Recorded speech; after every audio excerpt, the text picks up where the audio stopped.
Yann Arnoux-Pollack est le nouveau bâtonnier des 2400 avocats de Marseille. Il a pris ses fonctions au début janvier. Pénaliste, spécialiste du droit social, il est fils et petit-fils d'avocats.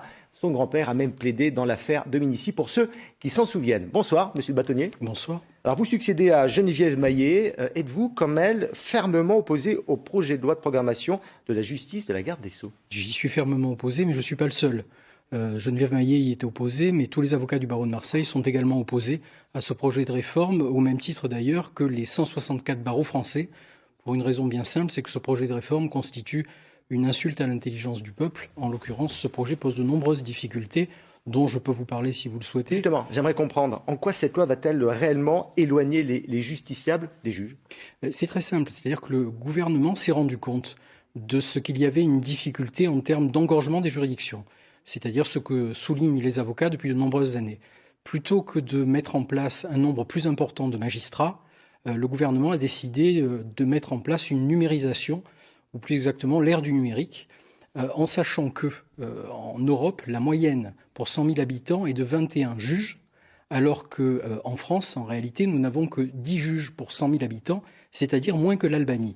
Donc il eût été logique d'embaucher plus de magistrats. Cela n'a pas été le mode de raisonnement du gouvernement et il y a de nombreuses difficultés. Par exemple, je vais vous donner deux exemples. Un premier exemple en matière pénale. Lorsque vous déposez plainte aujourd'hui, vous allez dans un commissariat ou vous allez dans une gendarmerie.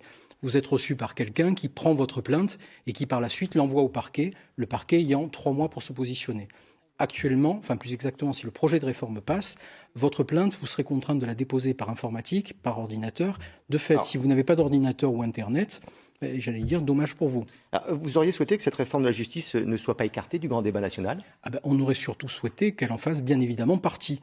Raison pour laquelle nos instances nationales, en l'occurrence le CNB et la Conférence des bâtonniers, ont demandé expressément au président de la République que cela fasse l'objet du grand débat national.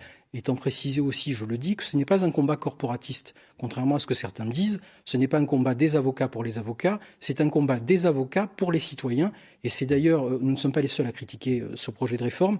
Vous avez le défenseur des droits, M. Toubon, qui le critique, et vous avez également la Commission nationale consultative des droits de l'homme, qui est une autorité administrative indépendante, qui est extrêmement critique s'agissant de ce projet. La loi anti-casseurs, adoptée le 5 février dernier, suscite beaucoup d'interrogations. En tant que bâtonnier, j'aimerais connaître votre position. Cette loi est-elle liberticide? Cette loi, pour ma part, me pose problème. Elle me pose problème parce que c'est une loi de circonstance. Et s'agissant des lois de circonstance, je reste toujours dubitatif. Il y a 3 axes dans ce projet de loi. Enfin, dans cette loi plus exactement. Le premier axe, c'est les réquisitions judiciaires, c'est-à-dire en définitive la faculté d'aller fouiller des personnes physiques, fouiller des bagages, fouiller des véhicules à proximité des manifestations. Le problème, c'est que ce n'était pas la peine de mettre en place une loi pour ça. Vous avez un article dans le Code de procédure pénale, qui est l'article 78-2-2 du Code de procédure pénale, qui donne déjà cette faculté-là.